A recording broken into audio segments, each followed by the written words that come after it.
The Krusty Krab, the #1 fast food restaurant in the underwater city of Bikini Bottom. At least it was. The place started losing customers after the bloodlust. Eugene Krabs, the greedy owner of the Krusty Krab, became... It all started the day of the Krusty Krab's health inspection. Mr. Krabs watched the news and learned that there was a man, or matter of speaking, a fish, passing himself off as a health inspector to obtain free food.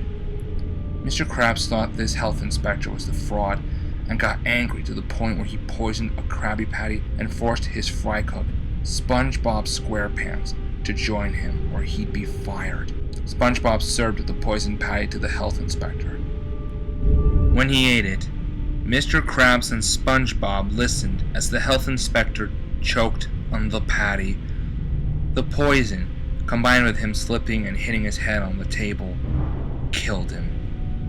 Now that the deed was done, they had to get rid of the body before anyone else saw it.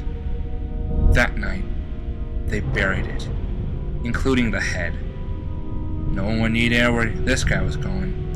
SpongeBob was so upset and scared about all this, but Mr. Krabs warned him that no one, and he meant no one, could know about this.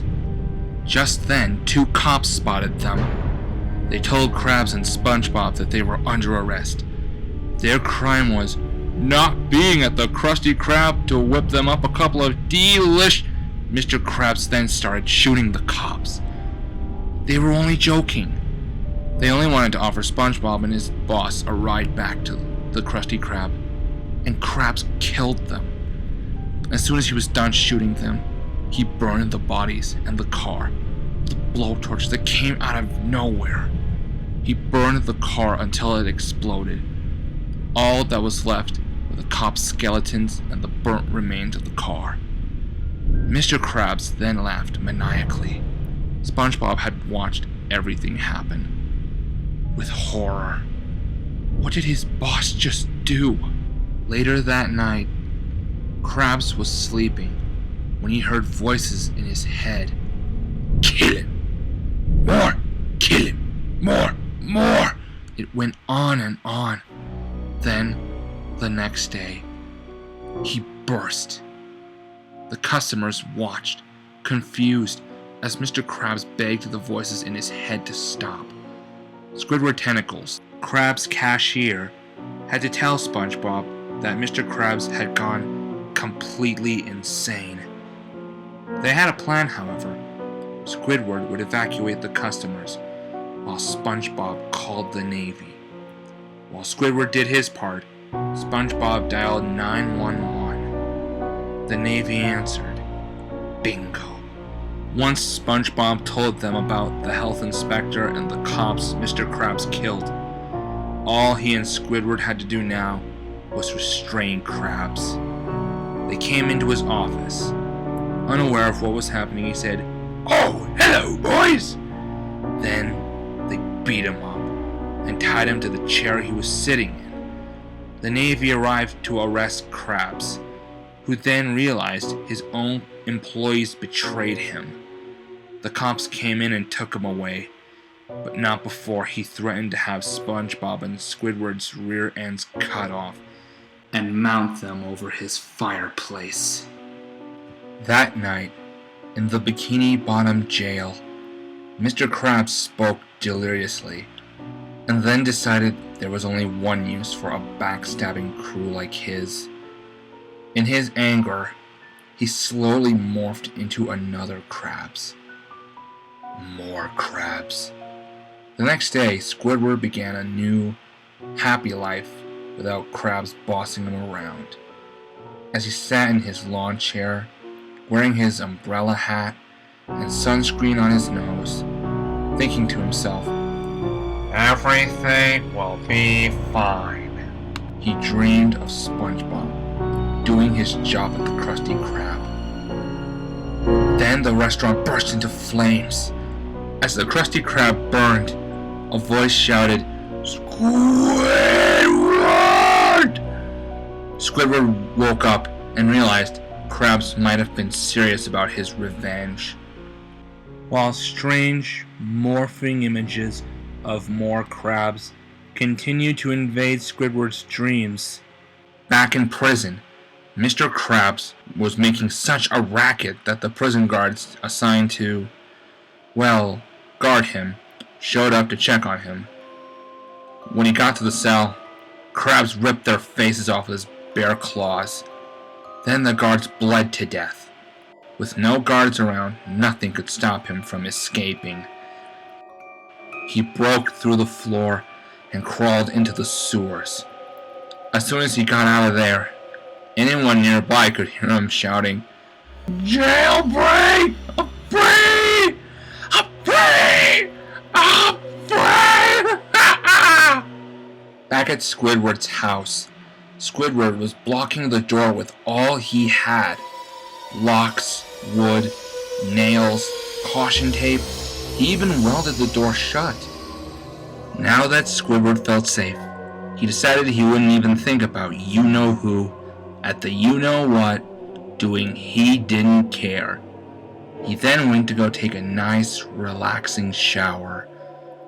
As he was brushing his back, an axe broke through the door. Squidward screamed in panic. What if this was... Could it be? "Oh yeah, Mr. Krabs!" Squidward just kept screaming. He could have ran. He could have even jumped out the window. The window, which within a moment was stained with his blood. The axe murder made the news. Heck, it made the headlines. According to the article, Krabs slammed the axe into Squidward's face. Everyone got the news. Everyone including SpongeBob and his best friend Patrick Star. They were especially frightened. They ran away from Bikini Bottom, knowing it wasn't safe there anymore, for Mr. Krabs would get them next if they remained. They walked off into the sunset.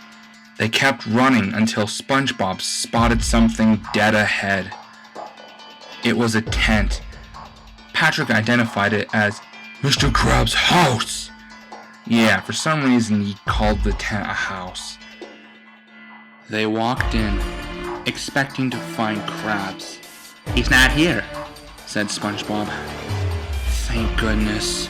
"Look," said Patrick, pointing to a table with a rolled up map and a paint can. The paint dripping from the side looked more like blood. When SpongeBob opened the can out of curiosity, a large amount of paint burst out, staining all of the walls. Some of it even got on their faces. Not only did this paint look like blood, but it even smelled like blood. "Oh my gosh!" SpongeBob said, not only realizing this actually was blood, but also that Mr. Krabs, a greedy, money-loving crustacean, who even bathed in his own money, was now nothing more or less than a deranged maniac who kept his victims' severed heads in a box. Then he and Patrick unrolled the map open. It read, "Gotta have more," written in blood. The word more was spelled M-O-A-R. Above the writing was not just any severed head, but the head of Squidward, the ironically named octopus who had first helped SpongeBob realize the old Krabs was gone forever. The one who should have ran when he had the chance.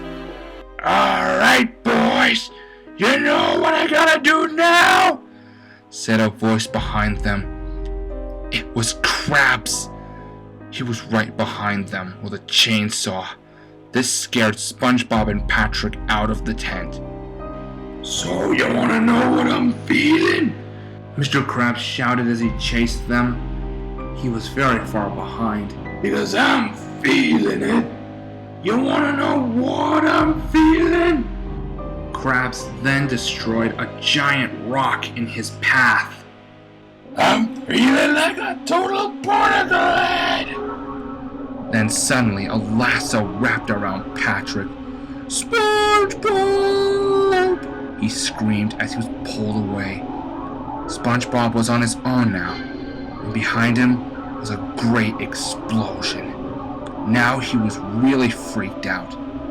Luckily, he made it back to his pineapple home. SpongeBob looked out his window to make sure Krabs wasn't out front ready to murder him. He wasn't.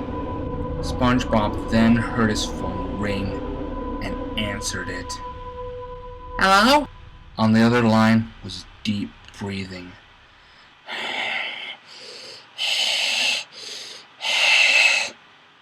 It had to be Mr. Krabs. SpongeBob decided to hang up.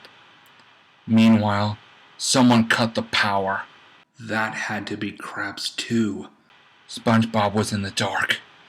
As if that wasn't unsettling enough, he heard someone open the door.